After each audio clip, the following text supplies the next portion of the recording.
Good morning class, here is Pramod Sharma.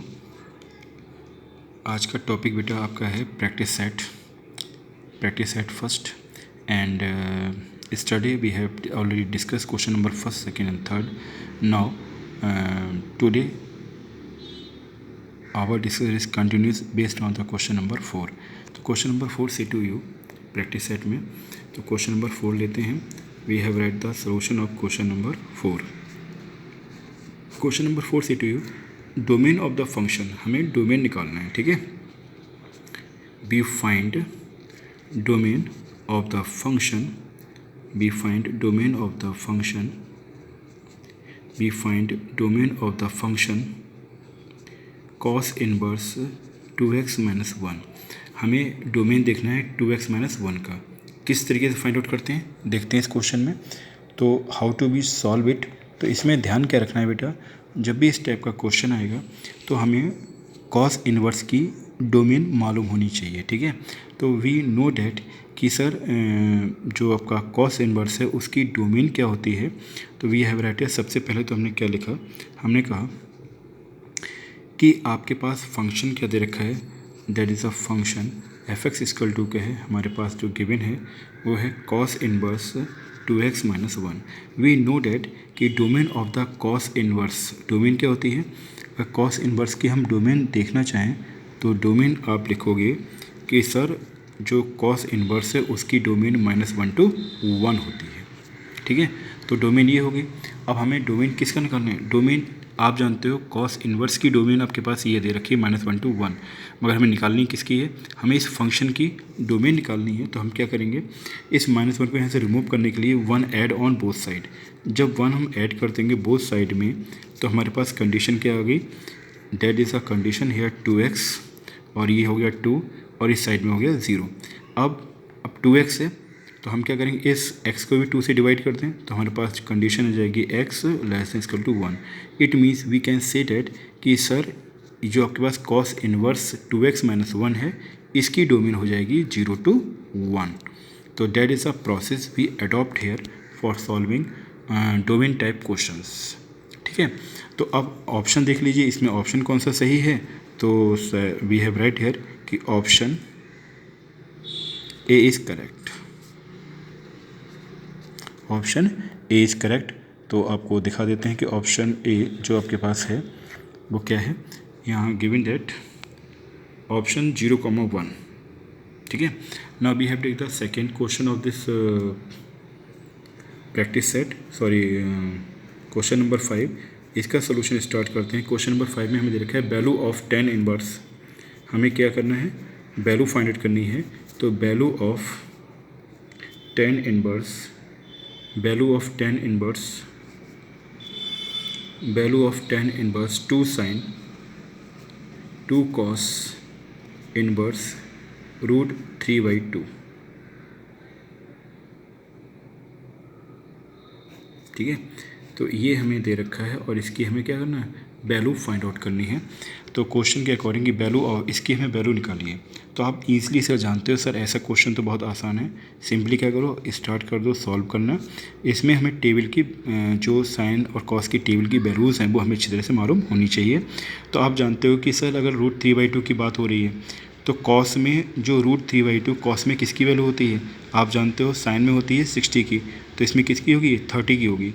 और cos 30 का मतलब हम इसे लिख सकते हैं, अगर cos 30 वैल्यू √3/2 है, 30 को पाई की फॉर्म में लिखेंगे तो π/6। तो वी हैव राइट हेयर कि सर 2 cos इनवर्स cos π/6 हो गया इन द प्लेस ऑफ √3/2। अब जब आगे हमने मूव किया तो यहाँ पर हम फार्मूला जानते हैं। फार्मूला क्या होता है कि अगर cos इनवर्स cos x हमारे पास है तो क्या मिलता है, हमें x मिल जाता है, ठीक है। तो इस फार्मूले को हम यहाँ पे यूज़ कर दें तो आपको मिलेगा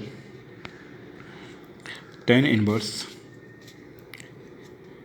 2 साइन को ऐसे ही रखा और cos से cos कैंसिल तो 2 × π/6 आ गया। जब इसे हम सॉल्व करेंगे 2 से 6 को हमने कैंसिल आउट किया, ये गया आपका 3 टाइम्स, तो आपके पास आ गया tan inverse 2 sign π/3।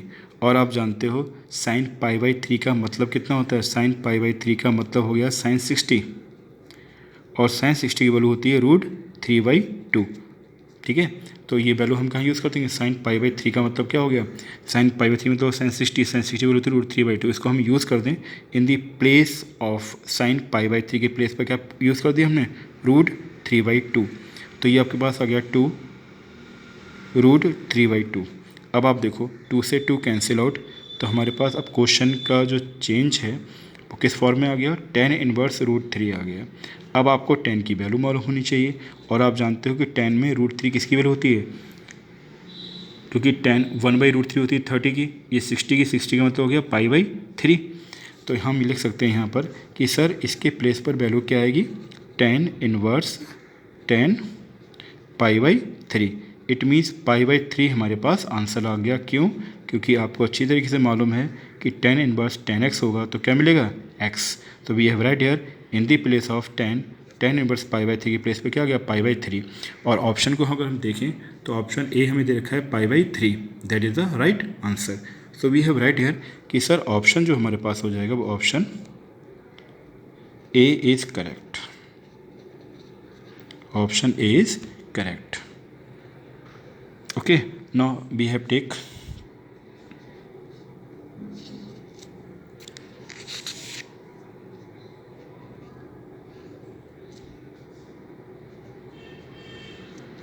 PS first है और ये है पार्ट सेकंड।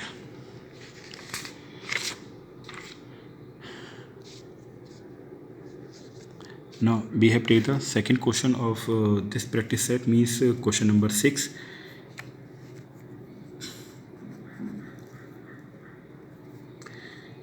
क्वेश्चन नंबर 6 के सोल्यूशन को स्टार्ट करने से पहले क्वेश्चन क्या दे रखा है, यहाँ पूछा है उसने कि वैल्यू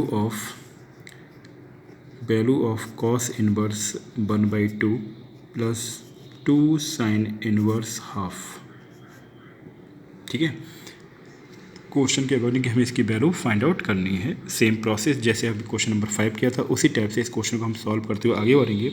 तो आप क्या देखते हो कि सर कॉस इनवर्स हमें दे रखा है, और हाफ का मतलब क्या होता है, अगर कॉस में हम ये देखें कि हाफ किसकी वैल्यू होती है, तो आपको अच्छी तरह से मालूम होना चाहिए कि जब हम देखते हैं साइन 0 साइन 30 1/2 साइन 45 1/√2 और साइन 60 √3/2।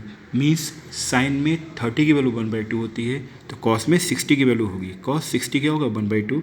इसका मतलब हम यहाँ लिख सकते हैं 1/2 के प्लेस पर π/3। 60 का मतलब क्या हो गया, π/3, क्योंकि आप अच्छी तरह से इसको लिख लो। या 60 को अगर हम कन्वर्ट करेंगे तो क्या मिलेगा, π/3 ही मिलेगा।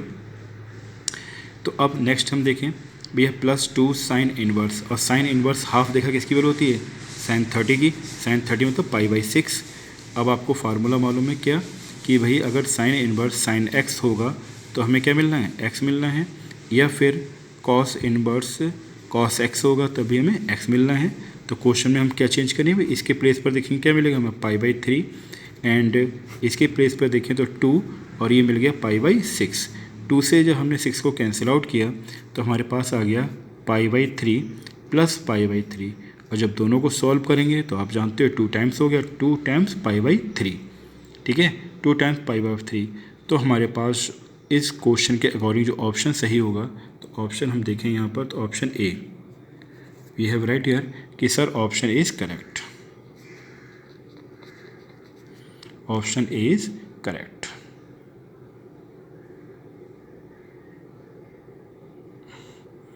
Okay, now we have take the question number 7.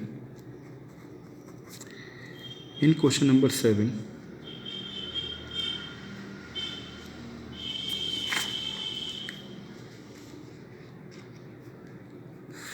question number 7 say to you कि if 2 into 2 मैट्रिक्स A, जो A मैट्रिक्स है वो 2 into 2 ऑर्डर की है, whose elements are given by, जिसके एलिमेंट्स गिवन है किससे, aij equal to i plus j का whole square, then matrix A। तब हमें बताना है कि मैट्रिक्स A किस टाइप की मैट्रिक्स फॉर्म होगी और वो मैट्रिक्स कौन सी होनी चाहिए। तो हम क्या करेंगे, 2/2 ऑर्डर की मैट्रिक्स की बात कर रहा है, तो हमने कहा अगर हमारे पास हमने एज्यूम कर लिया कि लेट कि 2 into 2 ऑर्डर की जो मैट्रिक्स है वो मैट्रिक्स क्या है, आप जानते हो एलिमेंट क्या होना चाहिए, A11 फिर A12, A21 और A22। इट मीन्स हम क्या करें, हमसे इक्वेशन 1 कि हमें ये तो फॉर्मेट चाहिए A11, A12, A21, A22।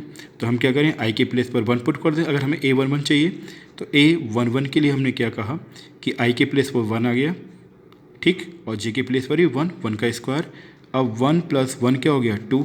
Next हमने देखा A12 की हम बात करें तो आई के प्लेस पर क्या है हमारे पास 1 है, और जे के प्लेस पर 2, 2 का स्क्वायर, तो 1 + 2 का स्क्वायर हो गया 4, क्या आ गया 5। नाउ A21 देखें तो आई के प्लेस पर 2 और जे के प्लेस पर 1 का स्क्वायर मीन्स 2 + 1 मिल गया हमें 3। नाउ A22 हमने देखा तो आई के प्लेस पर 2 और जे के प्लेस पर भी 2, तो 2 + 4 कितना आ गया 6। तो इट मीन्स अगर हम मैट्रिक्स की बात करते हैं तो मैट्रिक्स ए हमें क्या मिलेगा भैया, A11 की वैल्यू हमने क्या मिली, हमें 2 है, A12 की वैल्यू 5 है, A21 की वैल्यू 3 है और A22 की वैल्यू 6 है। अब आप देख लीजिए इस मैट्रिक्स के ऑर्डर हमारे पास ऑप्शन कौन सा सही है, 2, 5, 3, 6। तो क्वेश्चन ए में 7 में आंसर ऑप्शन इज ए। तो वी हैव राइट हियर कि sir option A is correct, option A is correct. Now bye everyone.